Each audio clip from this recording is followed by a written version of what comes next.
They were all standing around us, hands stretched forward, eyes closed, voices trembling. "Restore this marriage, Lord." I remember the pressure of his hand wrapped around mine.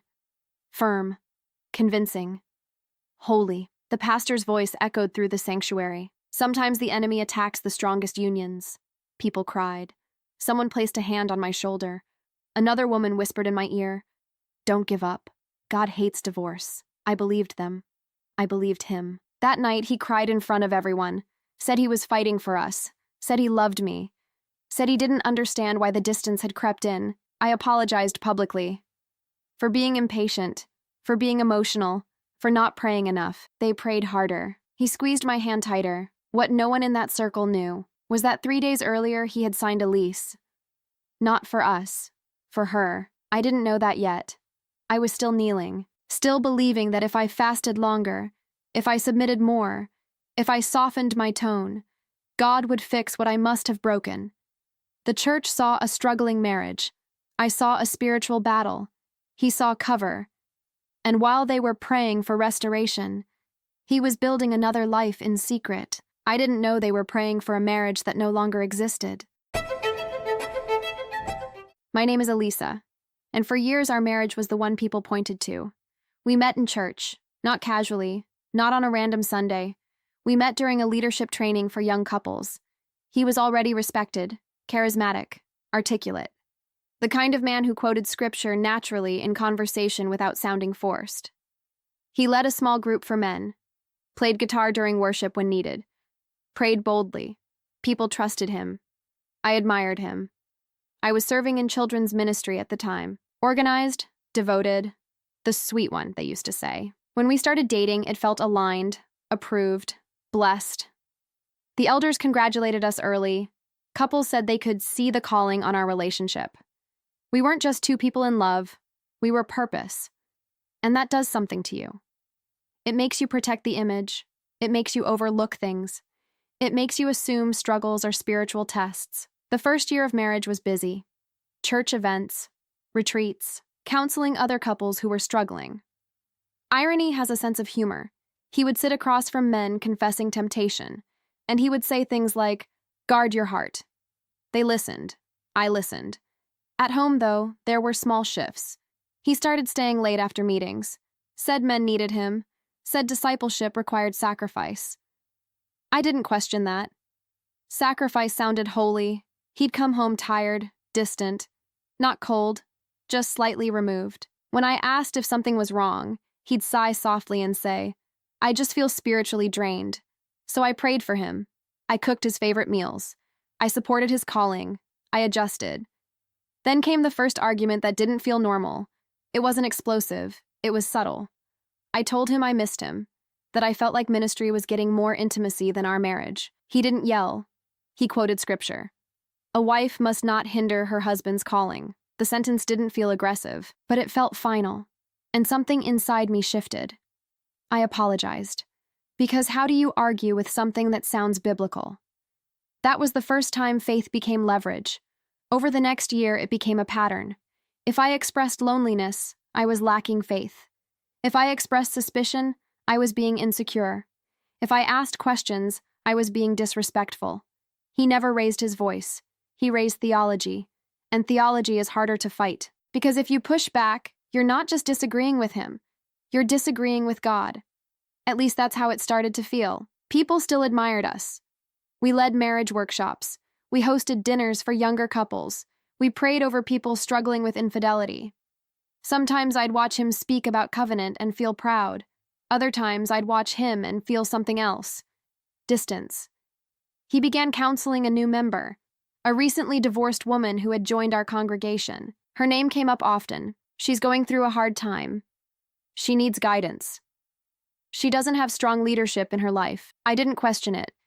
Helping broken people was what we did. But there were moments, small ones, like when her name appeared on his phone late at night and he flipped it face down, or when he said he had accountability meetings that ran past midnight, or when he started taking calls outside. When I asked once, gently, why so many late conversations were necessary, he said something I will never forget. "If you trusted me more, you wouldn't need details."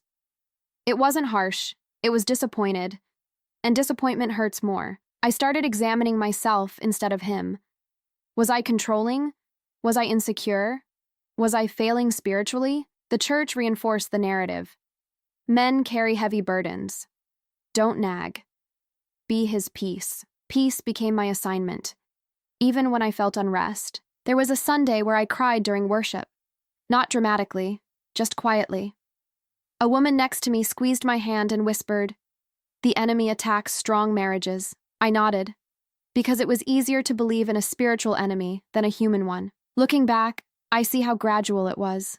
The detachment, the justification, the moral high ground. He wasn't reckless. He was strategic. He didn't withdraw from church. He increased involvement. He didn't isolate from leadership. He became closer. He didn't start acting ungodly. He intensified spiritual language, and that is what made it harder to see. Because when betrayal dresses itself in Scripture, you don't recognize it as betrayal. You recognize it as a test. And I was determined to pass. What I didn't know was that while I was fasting for restoration, he was building something else. And the woman he was discipling was no longer just a member in need of guidance, but I wouldn't discover that yet. Not until the prayers became louder and the lies became cleaner. It didn't happen overnight. That's the dangerous part. If he had suddenly become cold, cruel, or reckless, I would have seen it. But instead, he became more spiritual, more devoted, more intense. And somehow, I became the unstable one. The first time he suggested I lacked submission, it came disguised as concern. "You've been tense lately," he said softly one evening after dinner. "Your spirit feels restless." My spirit. Not my emotions, not my exhaustion, my spirit. That language made everything heavier. Because now the problem wasn't behavior, it was alignment. He began pointing out small things. My tone, my timing, my facial expressions. You sigh when I speak. You roll your eyes. You interrupt. I didn't remember doing any of those things. But the way he described them made me question myself. Maybe I did. Maybe I was disrespectful without realizing it. One night, I told him I felt lonely. He listened quietly, nodding. Then he said, "Loneliness is often a sign that we're not rooted in God enough." I froze. I hadn't said I felt spiritually empty. I said I missed my husband. But he reframed it. And suddenly my loneliness wasn't relational. It was theological. He started recommending books. Marriage books about submission. Devotionals about honoring leadership. Sermons about the quiet strength of a godly wife. Every time I tried to talk about emotional disconnection, the conversation drifted into obedience. And the more I tried to explain what I felt, the more he described it as rebellion. It was subtle. He never called me rebellious directly. He would say things like, "I just want you to grow," or "The enemy plants seeds of dissatisfaction." The enemy. That word became convenient.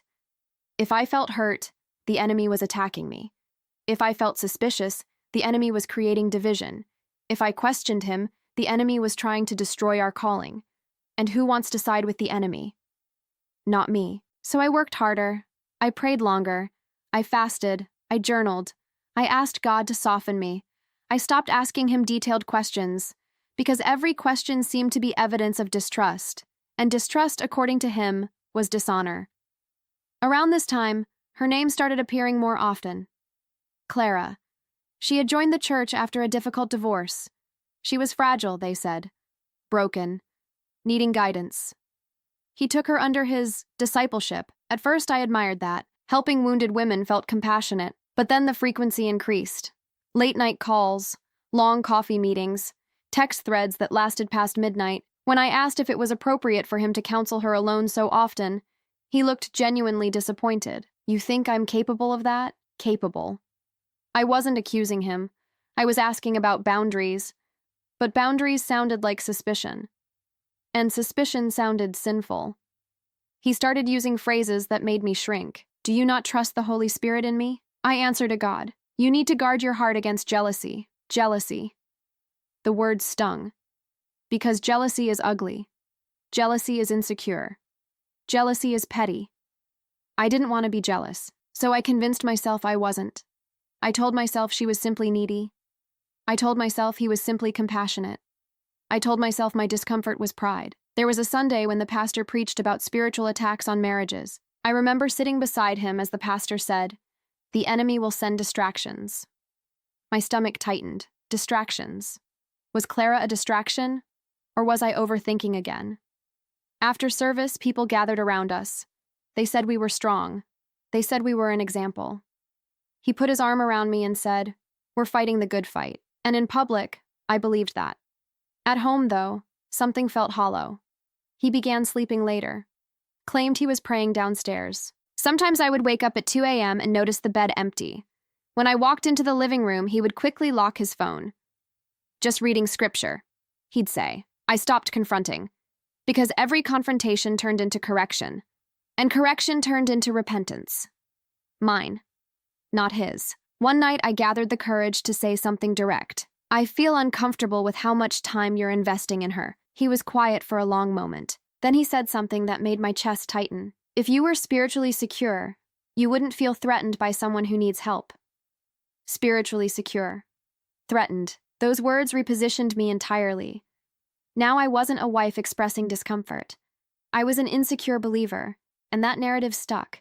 I started apologizing before finishing sentences. "I might be wrong, but I don't want to sound insecure. But I know this is probably just me." He listened calmly every time, never yelling, never defensive, just slightly disappointed.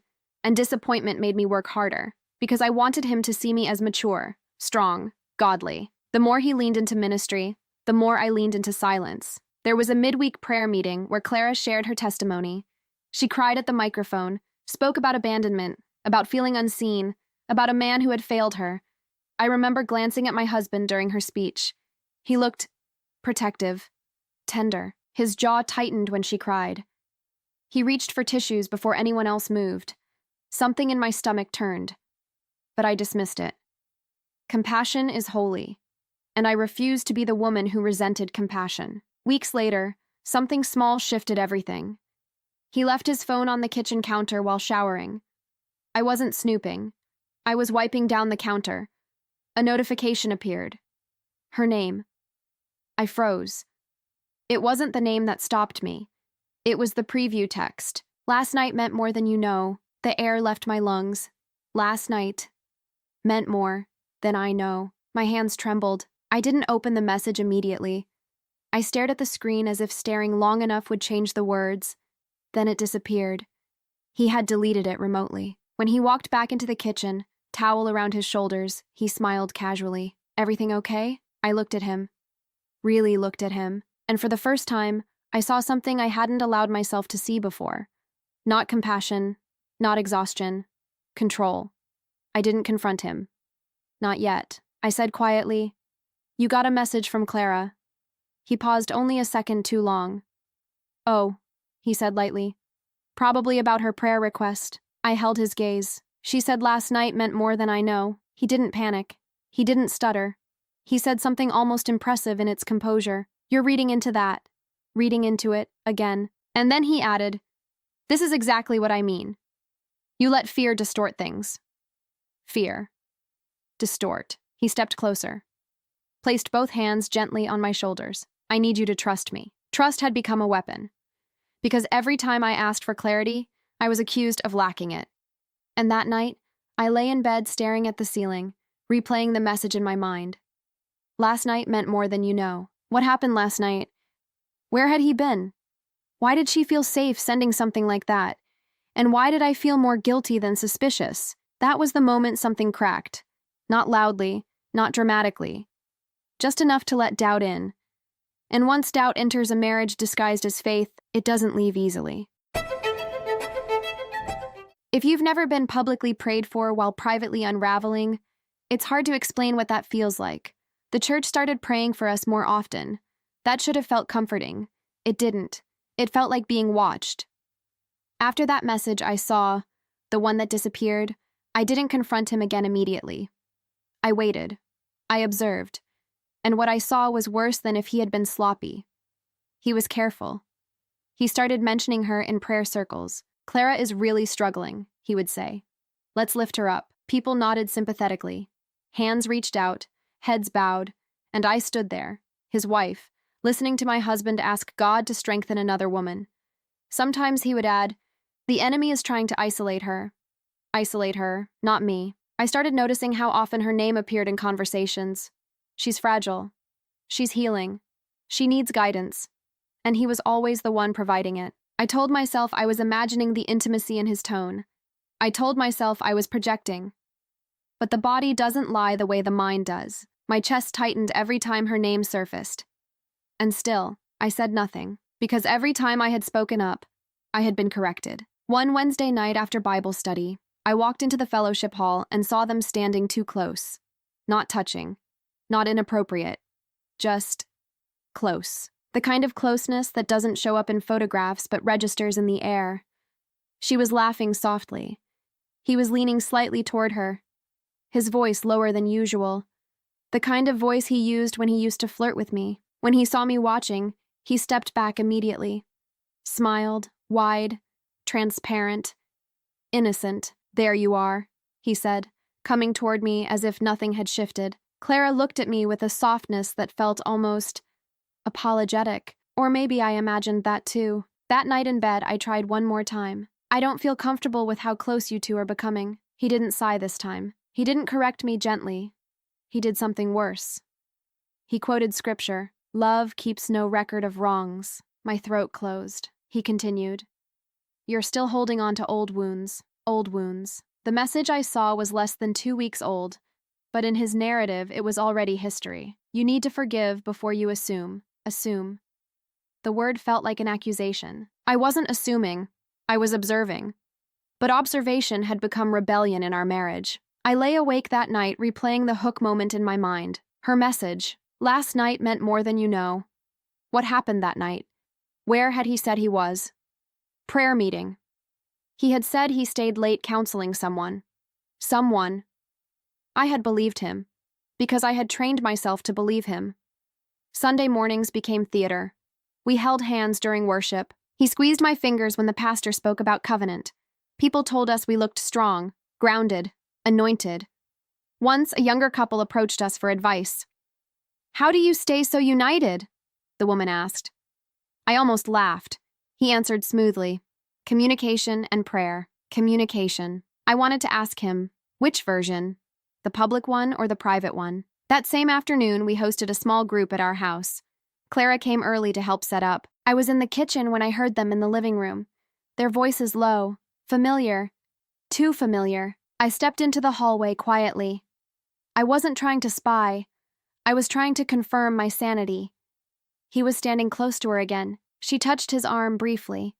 Not romantic, but not neutral either. When she noticed me, her hand dropped. He turned, smiled again. Effortless. "Babe, can you grab the extra chairs?" Babe. The word felt performative. After everyone left that night, I confronted him differently. Not accusing, not emotional, just factual. "I feel like I'm losing you." For a split second, something flickered in his eyes. Not guilt, fear. Then it was gone. "You're letting insecurity distort reality." Distort. Again. He stepped closer, lowered his voice. "You're my wife.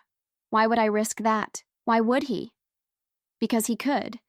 Because he had positioned himself as morally untouchable. Because any suspicion automatically made me the problem. A week later, the pastor called me. "Can we meet?" My stomach dropped.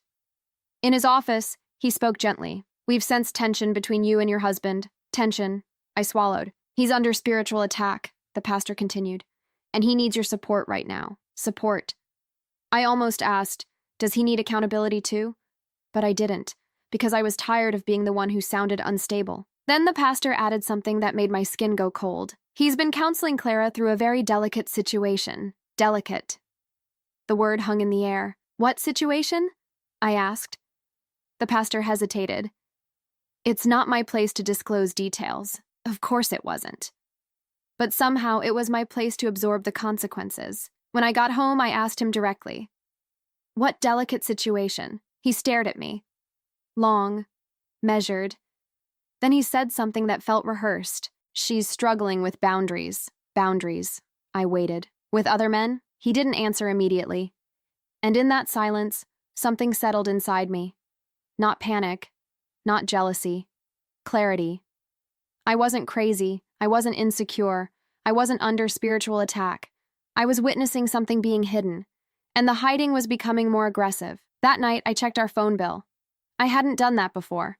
I didn't want to be that woman. But I was done being the obedient one. Her number appeared repeatedly. Late nights, long durations. Even on evenings, he claimed he was in prayer. Prayer apparently lasted 47 minutes at 1:13 a.m. I screenshot everything, my hands steady, my breathing calm. It was the calm that scared me most, because calm meant I was no longer trying to convince myself. The next Sunday during worship, I looked around the sanctuary differently. Who knew? Who suspected? Who had chosen silence? I caught Clara watching me during the sermon. Her expression wasn't guilty.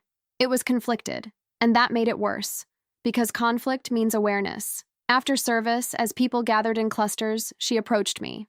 Soft, measured. I hope you know I would never hurt you. My heart pounded. That wasn't something I had said out loud, and yet she responded to it. I smiled politely. I'm sure you wouldn't. We held eye contact for 1 second too long, and in that second, something unspoken passed between us. Not confession, not denial, just recognition. She knew, I knew, and he believed neither of us would expose it. That night, he stayed late again. When he came home, I was sitting at the kitchen table. The phone bill printed beside me. He froze when he saw it, just for a second. Then he composed himself. Why are you digging? Digging. The word made me laugh. I'm not digging, I said quietly. I'm documenting. That was the first time I used that word, documenting. His face changed, not angry, alert, and in that moment, I understood something clearly. He wasn't afraid of being caught by God. He was afraid of being caught by me. But here's the part that still makes my stomach twist. Even with proof, even with clarity, I still hadn't answered the question from the hook. What happened that night? What did she mean? Because emotional betrayal is one thing. Physical betrayal is another. And I still didn't know which one I was living inside. Until 3 days later, when someone from the church, someone I least expected, knocked on my door and said, "You deserve to know what happened after the prayer meeting." And that was the moment the story stopped being suspicion and started becoming undeniable. The knock wasn't loud. It was polite, controlled. The kind of knock you do when you're not sure you should even be there. When I opened the door, it wasn't Clara. It wasn't my husband. It was Marilyn, one of the women from church who always smelled like peppermint and certainty.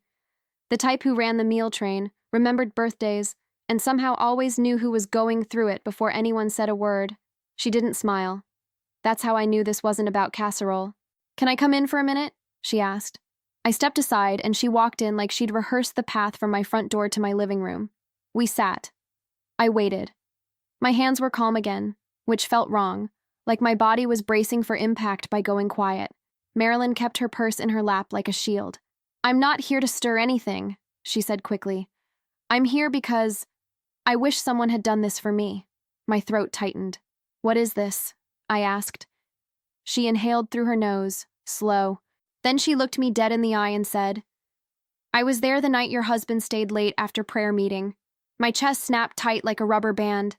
I didn't speak. I didn't blink. I just waited, because something in me already knew this was the door I couldn't close again. Marilyn swallowed. "He didn't stay late counseling someone," she said, the word someone coming out like it tasted sour. "He stayed late with her." My stomach dropped. "Clara?" I managed. Marilyn nodded once. Sharp. Final. "I didn't see everything," she said. And then her face softened with something that looked like shame. But I saw enough to know it wasn't spiritual guidance. I felt heat rise behind my eyes, but no tears came. It was like my body had decided we didn't have time for that. "What did you see?" I asked, and my voice didn't sound like mine. Marilyn hesitated, like she was measuring how much truth I could hold without shattering right there on my couch. "I saw them in the side hallway," she said slowly. "The hallway behind the sanctuary where the lights flicker and the cameras don't reach." My skin prickled. "The door to the counseling room was closed," she continued, "but I heard laughter. Not crying, not prayer, laughter." I stared at her. And this is where the insult landed. Not just that he was possibly unfaithful, but that he had used the atmosphere of holiness as camouflage. Marilyn's voice got smaller.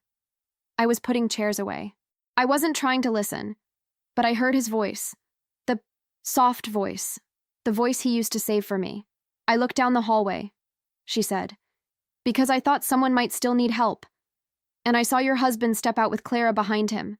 My heart pounded so hard it felt like it was moving my ribs. How close? I asked. Marilyn's eyes glossed. Close enough that she fixed his collar, she said. Close enough that he touched her wrist, like he didn't want to let go yet. My stomach turned. That touch was small, innocent looking. But small touches are how people practice being intimate in public without getting caught.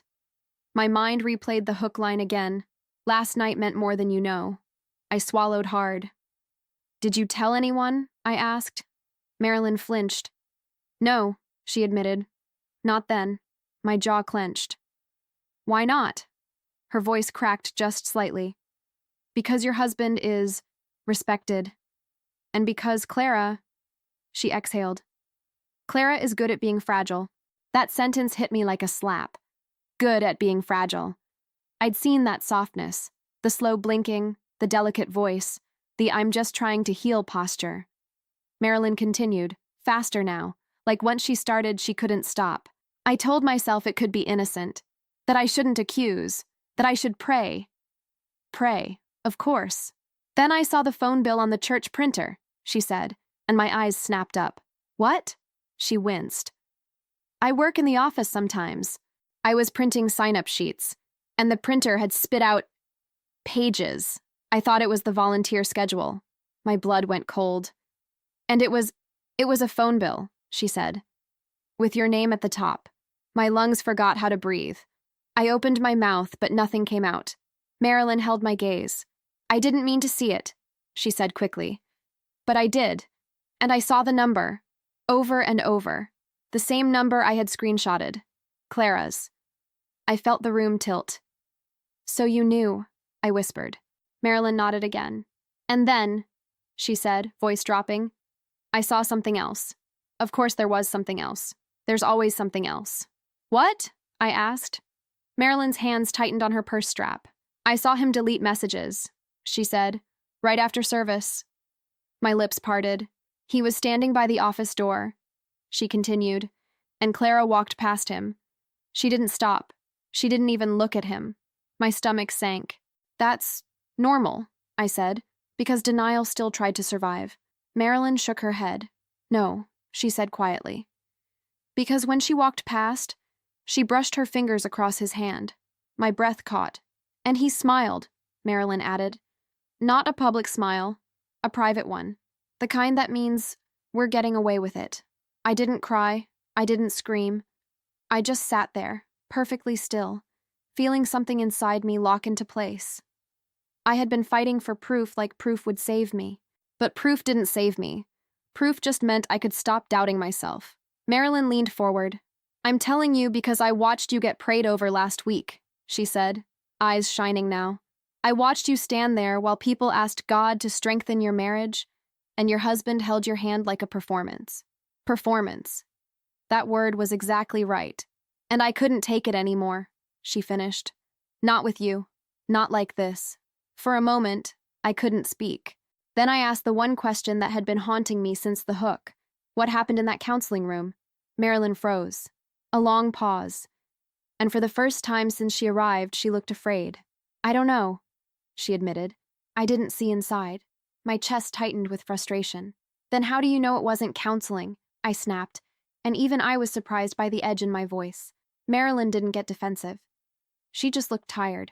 Because I heard him say her name, she said softly. The way a man says a woman's name when he's not praying. Silence swallowed the room. My skin went cold. My mind flashed to the moment Clara had approached me after service. I hope you know I would never hurt you. That wasn't comfort. That was a warning wrapped in softness. I stood up abruptly, like sitting was making me weaker. Marilyn stood too, instinctively, like she expected me to collapse or explode. Instead, I walked to the kitchen, grabbed a glass, filled it with water I didn't drink. My hands didn't shake. That scared me more than shaking, because it meant I was past panic. I was in decision. When I turned back, Marilyn was near the door. I'm sorry, she said. I'm so sorry. I looked at her and realized she meant it. And somehow that made it worse, because pity is such a humiliating form of truth. Thank you, I said. And my voice sounded like steel wrapped in velvet. For telling me. She nodded, tears spilling now. Then she left. The door clicked shut, and the house went quiet. Too quiet. I walked back into the living room and sat where she'd sat.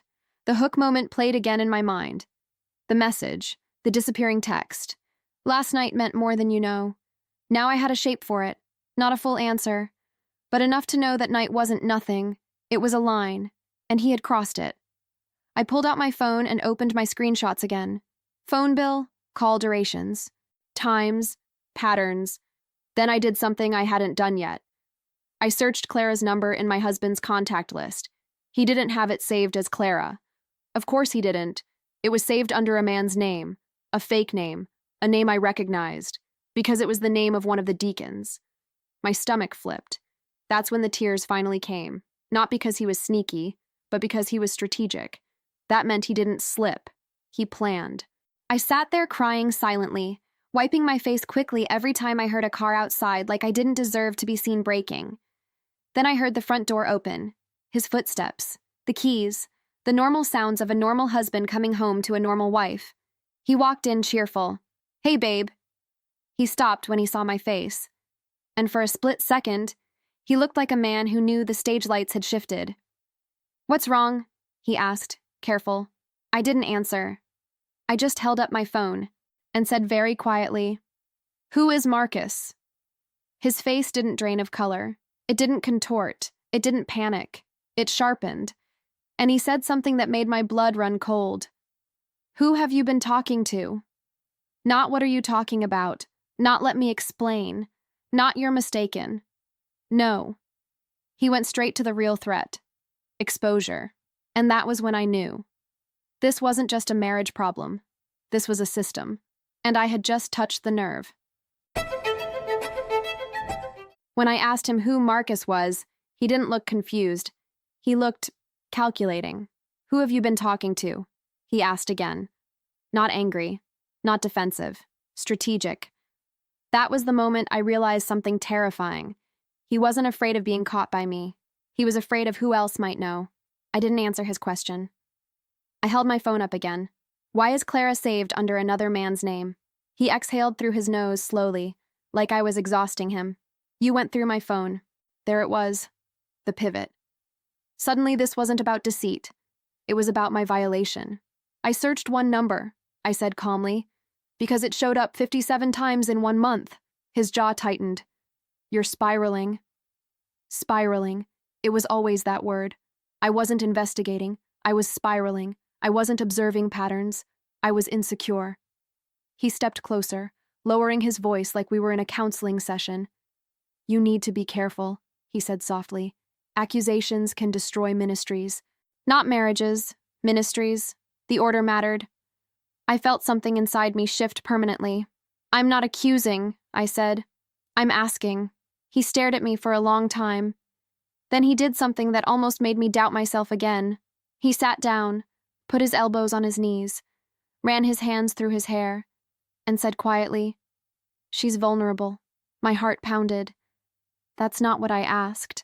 She needs guidance, he continued, ignoring me. She attaches easily. She misinterprets kindness. Misinterprets. She sent that message because she's emotionally unstable.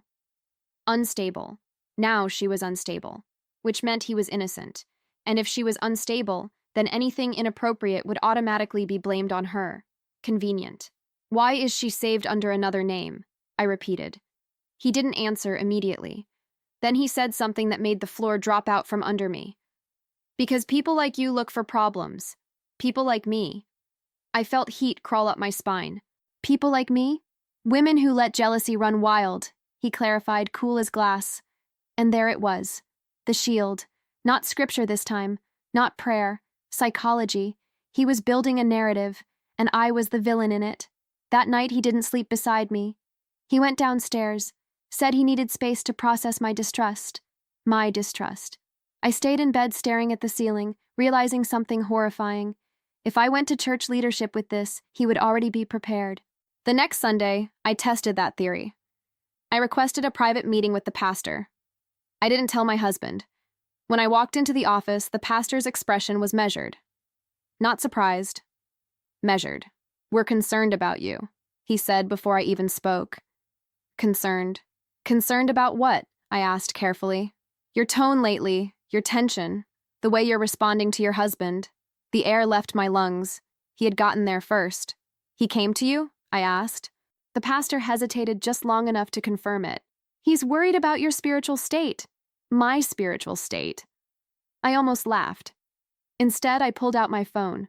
I need you to look at something, I said. I showed him the call log, the frequency, the late hours, the fake contact name. He glanced at it. Once. Briefly. Then he leaned back in his chair. Have you asked him about it? Yes. And what did he say? That I'm spiraling. The pastor folded his hands. He feels you're under spiritual attack. I stared at him. He feels, I repeated. Yes, the pastor said gently. And when a husband feels disrespected, it can create distance. Distance. We were talking about deception, and somehow we were back to my tone. I leaned forward. If another man in this church had his wife saved under a false name, I asked slowly, would we call that spiritual attack? The pastor's jaw tightened. We need to be careful about assumptions. Assumptions. Always that word. What would be enough for you? I asked. He didn't answer directly. We believe in restoration, he said instead. Restoration. Not investigation. Not accountability. Restoration. I left that office understanding something I had never wanted to admit. The church didn't need proof. It needed peace. And if peace required my silence, then my silence would be sanctified. That afternoon, something else happened. Clara approached me in the parking lot. Alone. No softness this time. No apology. Just steady eye contact. I know you've been asking questions, she said quietly. My pulse quickened. Have I? She ignored the deflection. He's trying to help me. Help. Help doesn't require secrecy, I replied. Her jaw tightened. You don't understand our conversations. Our conversations. Plural. I understand enough. She stepped closer. And for the first time, her fragility slipped. You don't satisfy him, she said. The words hit like ice water. I didn't flinch. I didn't blink. I just absorbed it. He's lonely, she continued. He needs emotional connection. Emotional connection. At midnight, under a fake contact name, in the hallway behind the sanctuary. And you provide that? I asked calmly. Her lips pressed thin. I provide what he asks for. There it was. Not denial, not shame, ownership. My stomach twisted. How long? I asked. She hesitated, and in that hesitation, I knew the answer would hurt. Since the counseling sessions started, she said finally. Counseling. The word felt contaminated now. And you believe this is justified? I asked. She looked at me with something almost like pity. You've emotionally checked out for years, she said. Everyone sees it. Everyone. That word was worse than betrayal. It meant narrative. It meant discussions I wasn't part of. It meant my marriage had been dissected in rooms I wasn't in. I swallowed hard. And you're the solution? She didn't answer. She didn't need to, because that was exactly what she believed. When I walked back to my car, I didn't feel rage. I felt clarity. It wasn't an accident. It wasn't confusion. It wasn't a lonely man being misunderstood. It was collaboration, and the church had chosen the version of events that protected its structure. That night, when he came home, I didn't confront him immediately. I watched him. The way he set his keys down. The way he avoided my eyes. The way he asked about dinner like nothing was fracturing. Then I said quietly, I spoke to Clara. His hand froze mid-motion. Just for a second. What did she say? He asked. Not what did you say. Not are you okay? What did she say? She said you're lonely, I replied evenly. He closed his eyes briefly. Then he exhaled. I am. That honesty shocked me more than denial would have. And whose fault is that? I asked. He looked at me, really looked at me, and said, You stopped being my wife a long time ago. The words landed heavy, cold, calculated. Because I asked questions? I asked. Because you withdrew affection, he said. Because you became critical. Because you stopped trusting me. The rewriting was seamless. His emotional affair was now a reaction, not a choice. And so you turned to her. I turned to someone who listens, he said quietly. I felt something inside me finally detach, not shatter. Detach. Did you sleep with her? I asked. He didn't answer immediately. Silence stretched between us like a wire. I don't want to reduce this to something physical, he said finally. That was not an answer. That's not what I asked. Another pause. Then, it wasn't planned. My stomach dropped. There it was. Not spiritual attack. Not misunderstanding. Not fragile woman misinterpreting kindness. Choice. Intentional choice. In the church hallway. After prayer meeting. The hook moment finally had shape. Last night meant more than you know. Now I knew. And here's the part no one warns you about. The betrayal hurts, but the system protecting it changes you permanently. Because now the question wasn't, did he cheat? It was, how many people helped him hide it? And I was about to find out. There's a specific kind of humiliation that happens when your marriage falls apart quietly. But your husband keeps preaching loudly. After he admitted it wasn't planned, after he admitted it happened, after the spiritual language finally fell away, I expected collapse, confession, accountability. Instead, strategy. The next Sunday, he was on stage. Calm, collected, leading prayer. I sat in the third row instead of the front. That was new. People noticed. After service, whispers started. Not loud enough to be quoted, just loud enough to feel. She looks distant. Something's off. He said she's struggling. He said. The narrative was already being curated. I hadn't told anyone the full truth yet. I was still processing, still stabilizing. But he had started planting seeds. Later that afternoon, I got a message from one of the women in small group. I heard you're having a hard time submitting. Submitting. I stared at the screen. Another message followed. He's trying to cover you spiritually. Please don't fight him. Cover me. I felt my stomach turn. He wasn't being exposed. He was being admired. He was now the long-suffering husband covering a difficult wife. The reframing was surgical. When I confronted him about it that night, he didn't deny speaking to people. I asked for prayer, he said calmly. For what? I asked. For your heart, he replied. My heart. Not his infidelity. My heart. You told them I'm unstable, I said. I told them you're overwhelmed, he corrected. Correction. Always correction. He never yelled. He never exploded. He just adjusted language, which made him look reasonable, measured, safe. Meanwhile, I felt like I was slowly losing oxygen. Midweek, the pastor requested a restoration meeting. That word again. Restoration. When I walked into the conference room, 3 elders were seated at the table. Not 1. 3. My husband was already there. Hands folded. Head slightly bowed. The posture of humility. I sat down. No one asked me how I was. The pastor opened in prayer. Then he turned to me. We're here because marriage is sacred. I nodded slowly. And we believe in reconciliation, he continued. Even after adultery? I asked evenly. Silence. One of the elders cleared his throat. Adultery is a serious accusation. Accusation. He had already confessed to me. But here, it was an allegation. Did he deny it? I asked, looking at my husband. He met my gaze. Calm. I admitted emotional weakness, he said carefully. Emotional weakness. That's not what you told me, I replied. The pastor leaned forward. We need to be careful about inflammatory language.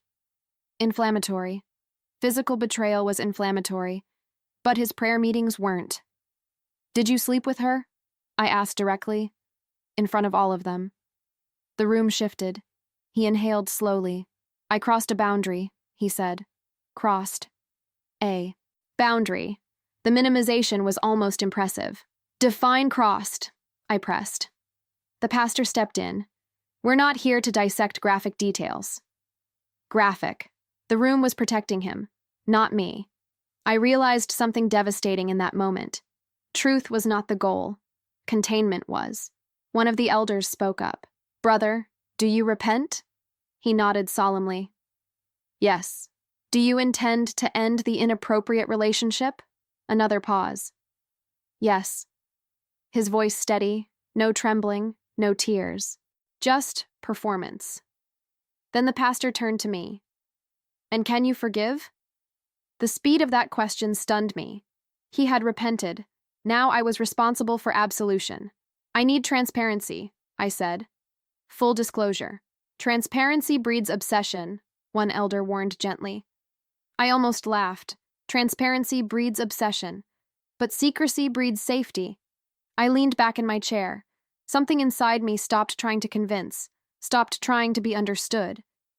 Instead, I watched how they looked at him, watched how they avoided looking at me, watched how the narrative was shifting from sin to restoration arc.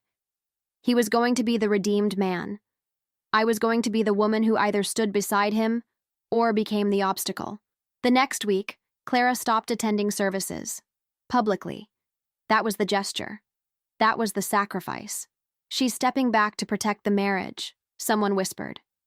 Protect. The irony made my chest ache. People began praising his humility. He owned his mistake. He sought counsel. He's fighting for his wife. Fighting. He had slept with another woman, in a church building, and now he was fighting for me. The rewriting was complete, and here's where it became unbearable. Women started coming to me, not to apologize, to advise. You should be grateful he stayed. At least he didn't leave. Men struggle, as if struggle was permission. One woman squeezed my hand and said, "Don't throw away a good man over one lapse." One lapse. I wanted to ask her if she would call it a lapse if it had been her, but I was tired. So tired. That night, I sat alone in the sanctuary after everyone left. The lights dim, the stage empty. I looked at the place where he had led prayer and realized something brutal. He wasn't afraid of losing me. He was afraid of losing position. And the church? The church was afraid of scandal, which meant silence was holy. Exposure was divisive. And I was now the threat. A few days later, I received a message from Marilyn. They're saying you're bitter. I didn't even react. Of course they were. Bitterness is easier to manage than betrayal. Bitterness can be prayed away. Betrayal requires accountability. The final shift happened on a Sunday morning. He preached, not officially ordained, but filling in. The sermon was about grace, about how God restores broken men. I sat there, feeling like I was watching my own gaslighting projected through a microphone. And then he said something that made my stomach drop. Sometimes a man falls, he said, voice heavy with emotion, because his wife withdraws affection. The room murmured sympathetically. Withdraws affection. I felt the air leave my lungs. He didn't look at me. He didn't have to. The implication was public now. It was my coldness that created his weakness. It was my distance that justified his intimacy elsewhere. The applause at the end of the sermon was quiet, but affirming. After service, someone hugged him and said, "You're so brave, brave." That word cracked something open inside me. Because bravery isn't confessing in a room designed to protect you. Bravery is telling the whole truth when it costs you. And that's when I knew. This wasn't going to collapse publicly. Not the way I thought. It was going to erode privately. Slowly. Until one of us broke. And I had a choice. Play the forgiving wife in the redemption arc, or become the woman who shattered the image. And images, in church, are sacred. That night, I sat across from him at the kitchen table. No anger, no shouting, just clarity. "They're choosing you," I said quietly. He didn't deny it. "They believe in restoration," he replied. "I believe in truth," I said. Silence. Then he said something that changed everything. "If you expose this, you destroy more than me." There it was. Not confession, not remorse, warning. And for the first time in our marriage, I wasn't afraid of what he might lose. I was thinking about what I already had, my self-respect. And once you start valuing that, the whole structure begins to shake. The night he said, "If you expose this, you destroy more than me," I didn't answer immediately. Because he was right. Exposure doesn't just collapse a marriage. It collapses narratives, reputations, ministries, friendships, illusions. And in church culture, Illusion is often protected harder than truth. I didn't sleep that night, not because I was emotional, but because I was calculating. For the first time in this entire ordeal, I wasn't reacting. I was deciding. If I stayed silent, the story would solidify. He stumbled. He repented. His wife struggled but is working through it. The marriage is being restored. If I spoke, the story would fracture. Leader commits adultery. Affair concealed under spiritual authority. Institution protects image. And suddenly the stakes were bigger than us. The next morning, I did something I hadn't done yet. I wrote everything down. Dates, call logs, conversations, what Clara said in the parking lot, what he said in the kitchen, what the pastor said in the office. Not emotionally, chronologically, clean, precise, because emotion can be dismissed. Documentation can't. 3 days later, I requested a second meeting, but this time I didn't ask privately. I emailed the leadership board, all of them. Subject line, formal concern regarding moral conduct. That word, formal, changed everything. Within hours, I received responses. Some neutral, some concerned, one defensive. But they couldn't ignore it now. The meeting was scheduled for Thursday night. When I walked into that room, the energy was different. Less pastoral, more corporate. He was there again. But this time, he wasn't slouched in humility. He was upright, prepared. He knew what this was. And he knew I had stopped playing restoration. The pastor opened the floor. Before we begin, he said carefully, we want to emphasize that accusations can destroy ministries. I nodded slowly. And concealment destroys trust, I replied. Silence. I slid printed documents across the table. Phone records, screenshots, notes. I am not here to argue theology, I said evenly. I am here to state facts. He didn't look at me. He looked at the pastor, like he still expected protection. One elder cleared his throat. Brother, are these records accurate? He hesitated. Longer this time. Yes. The room shifted. And did you engage in physical adultery? There it was. No more boundary crossing, no more emotional weakness. He inhaled, then said it. Yes. The word felt like a detonator. It wasn't loud, but it changed everything. No one spoke for a full 5 seconds. Not prayer, not correction, just reality. Then the pastor leaned back slowly. When did this begin? He asked. He looked at me. Not them. Me. As if I was supposed to answer. As documented, I said calmly. It began under the guise of counseling. One of the elders turned to him. Is that true? He swallowed. Yes. That word again. Yes. And here's where the collapse didn't look dramatic. It looked administrative. There was no shouting, no thunder, just liability calculations happening in real time. What else has been concealed? One elder asked. Now it wasn't about my marriage. It was about governance. And that's when fear entered his eyes for the first time. Not when I confronted him, not when Clara confronted him, not when I cried. Now, when the institution had to protect itself. He tried one last pivot. This was a mutual failure, he said. Mutual. I didn't react, but one elder did.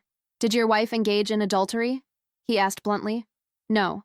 Did your wife counsel privately with men under false names? No. Did your wife conceal communication for months? No. Mutual dissolved quickly under precision. The pastor's voice softened. This will require disciplinary action. Disciplinary, not restorative, not reconciliatory. Disciplinary. The word hit him harder than my exposure ever had. His position was now on the table. His image, his authority, his platform. And suddenly I wasn't the threat. I was the witness. The meeting lasted 2 hours. By the end, the decision was clear. He would step down from all leadership positions immediately. A public statement would be made. Clara would no longer be permitted in leadership or ministry roles. Counseling protocols would be reviewed. It wasn't justice, but it wasn't silence either. When we walked out of that building, he didn't speak, not in the car, not when we got home. He just stood in the kitchen staring at the counter like he'd misplaced something. You didn't have to do that, he said finally. I looked at him. I did. You could have handled this privately. Privately. That word again. Like secrecy was maturity. You handled it privately, I replied. For months. He didn't argue. He couldn't. The following Sunday, the announcement was made. No names were spoken. But everyone knew. The sanctuary felt colder, not spiritually, socially. Eyes followed me, some sympathetic, some irritated, because exposure disrupts comfort. After service, a woman approached me quietly. "I had no idea," she whispered. I nodded, because that's how concealment works. Another woman avoided eye contact entirely, because that's how denial works. The pastor met my gaze once across the room. It wasn't hostility. It wasn't apology. It was something more complex, recognition. The narrative had shifted. He wasn't the redeemed man fighting a difficult wife.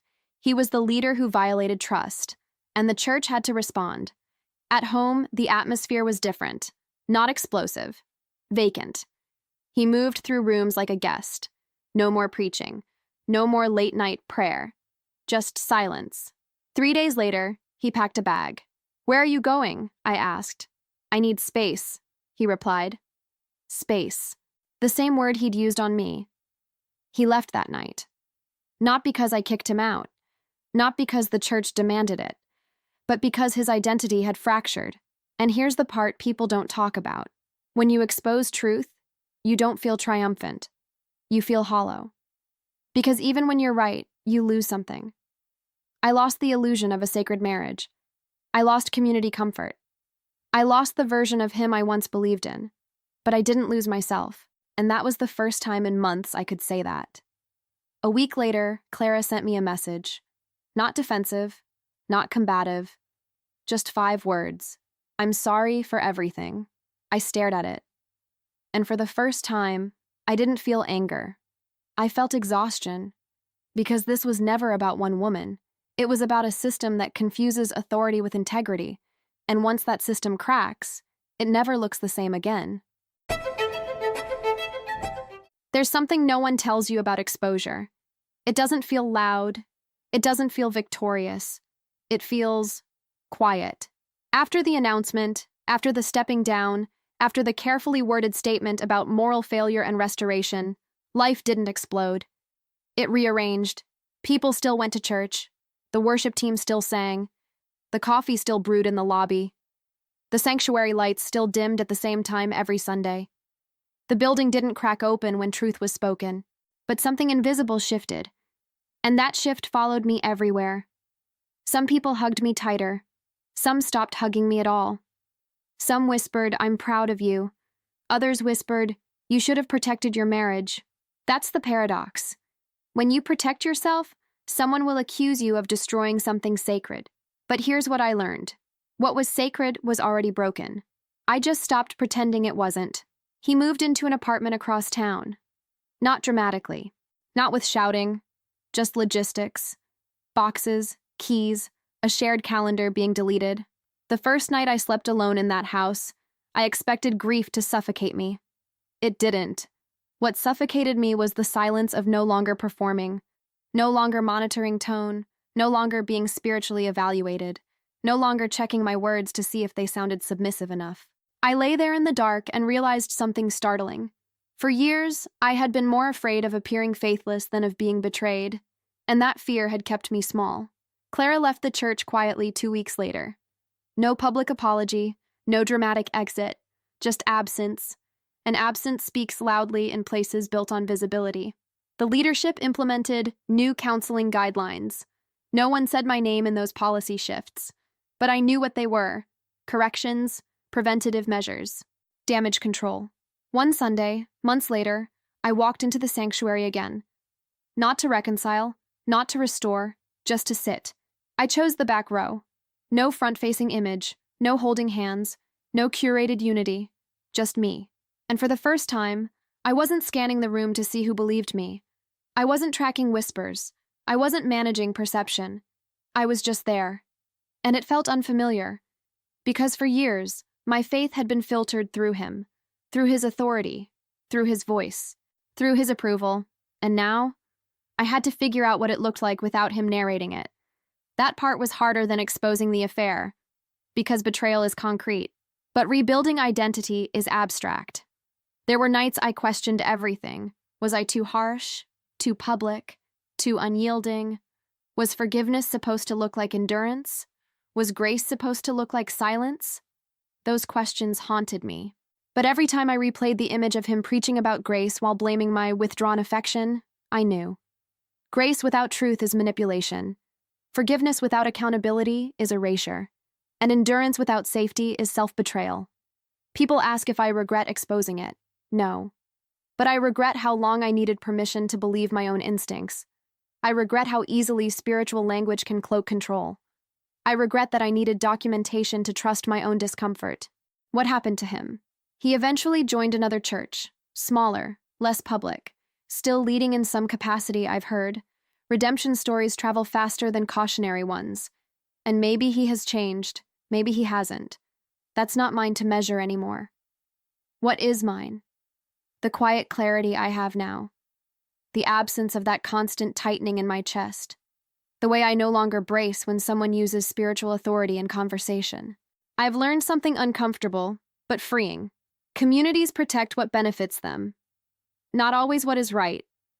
And when image and truth collide, image usually wins first. But truth lingers.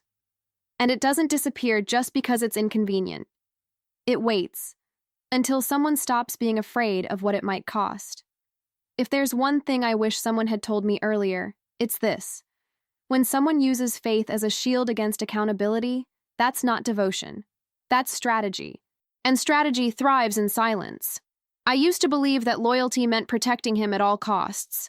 Now I understand that loyalty without self-respect is just self-abandonment with better branding. The hardest part wasn't discovering the affair. It wasn't the hallway. It wasn't the message that vanished. It wasn't even the confession. It was realizing how many people were willing to reinterpret reality to preserve comfort. That's the deeper betrayal. And that's why this story isn't really about adultery. It's about power, about how easily moral language can be weaponized, about how quickly a woman becomes bitter when she stops cooperating with her own erasure. I am not bitter. I am not unstable. I am not spiritually attacked. I am not jealous. I am not cold. I am a woman who refused to participate in her own silencing, and that distinction matters. Do I still believe in marriage? Yes. But not in image, not in performance, not in endurance as proof of virtue. I believe in mutual accountability, in transparency without spiritual manipulation, in authority that submits to scrutiny. I believe in a version of partnership where silence isn't holy when it protects harm. And if that version costs position, then maybe the position wasn't sacred to begin with. The last time I saw him in person, it was neutral. No shouting, no tears, just distance. He looked older, not physically, structurally, like something had shifted in him too. He didn't ask if I forgave him, and I didn't ask if he had truly repented, because forgiveness isn't a performance anymore. It's private, it's internal, and it doesn't require reconciliation. If you're listening to this and wondering whether you're overreacting to something that feels wrong, pause. That tightening in your chest, that quiet discomfort you keep explaining away, that's data. And you are allowed to trust it without needing institutional validation. Exposure isn't about revenge. It's about alignment. It's about making your external life match your internal reality. And once those align, you may lose image. You may lose community comfort. You may lose the version of yourself that was easier to manage, but you gain something quieter, stronger, non-negotiable, yourself. And once you stop disappearing, no narrative can fully erase you again.